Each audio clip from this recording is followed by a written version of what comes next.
Hello everyone, it's Sandra here, and this is the bin that I started with just 125 worms, and I'm running it by the book. It just passed its 6-month anniversary. All right, so last time I gave this bin some fuchsia berries from our hanging baskets and fuchsias. And so let's see if that created a bit of a worm stir. Is there some interest in here for the worms? So I'm just digging around. The moisture is holding pretty well in this bin now. Obviously, after 6 months, if this was at full worm power, this bin, we would be harvesting. But when you start with only 125 worms, you have to expect that your first harvest is going to be a bit later. Not only does when you start with uninoculated bedding, like I did with this bin, you have to wait for the bin to build up its microbe complement, but you also have to wait for the worms to, get into the swing of things and obviously build up their numbers. So this bin is a beautiful bin, but it has a very, very wide surface area, and that is great for worms.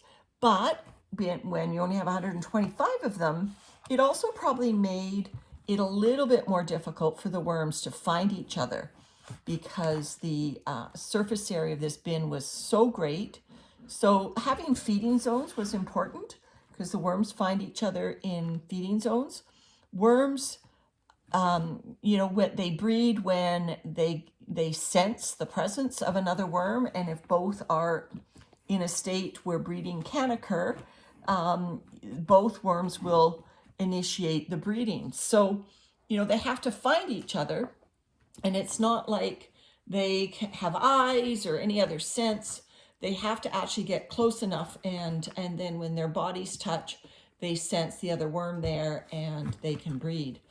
All right, so here is the area where we put the fuchsia berries.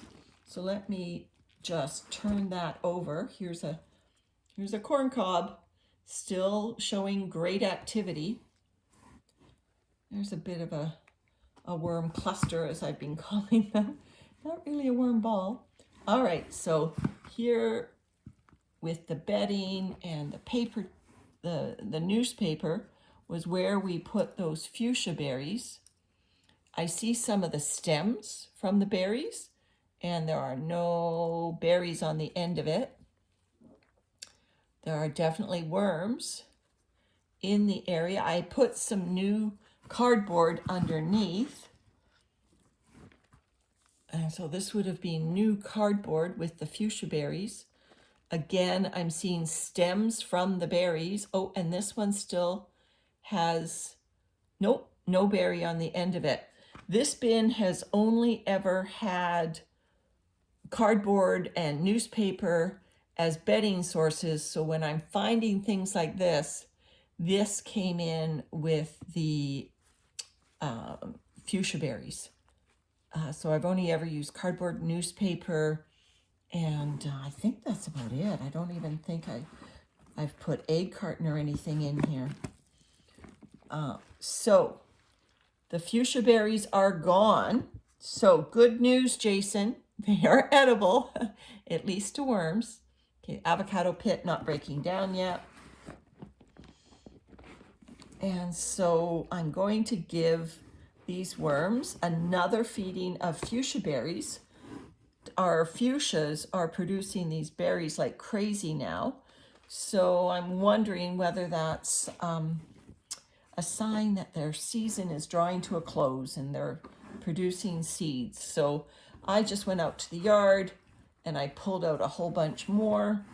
So I'll feed in the middle here, and I'll keep the corn cob in the feeding area, and let's just blitz it.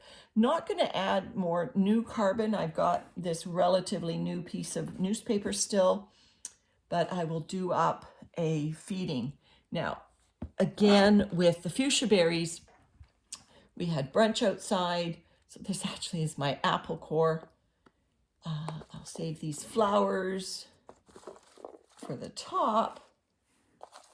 These are flowers that just pulled off when I was out there trying to delicately pick these berries without disturbing my fuchsias. Well, some of them fell off.